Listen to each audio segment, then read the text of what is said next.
Okay, so this video is going to take a look at the sample question that we've got on Tide.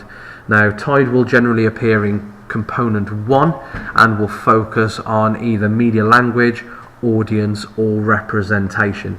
Now, the question we've got here is, how has media language been used to create meaning in the Tide advert? Okay, now as we said, this is component 1, and a question like this is generally going to be question 1. Okay, now it can relate to one of the set products, or it can be an unseen piece of footage or media.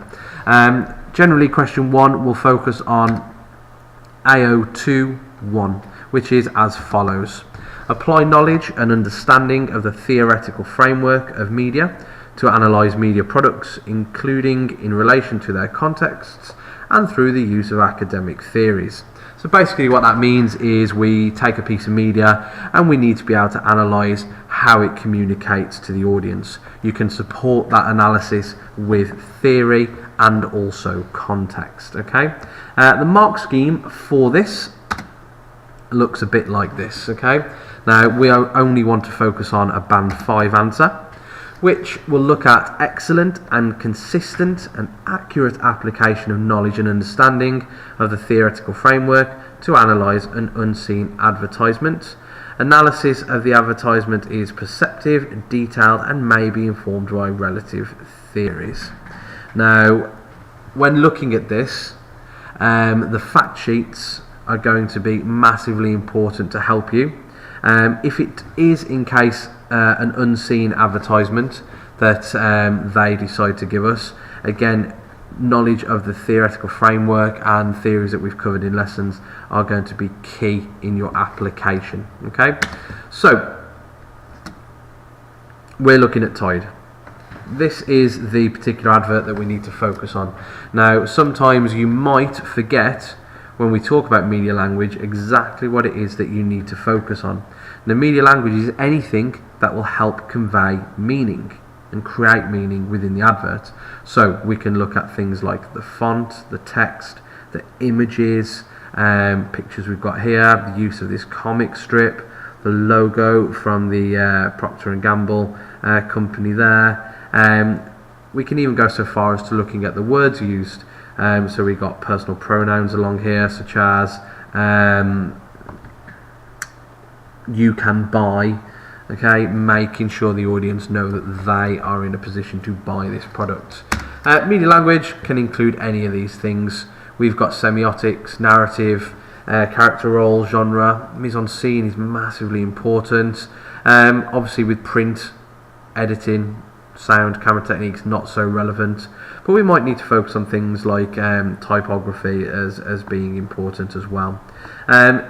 In this particular advert, you might want to focus on things like the hairband, the way she's got her hair, how she's dressed, the type of clothing she's hanging on the line, the font used in the headings compared to the font in the more detailed information, the use of love hearts and so on. There's a lot of information to take from this particular poster. Now, any time we are analysing a product, you must focus on these 4 elements of a success criteria. The first element should be about identifying the type of media language you want to talk about.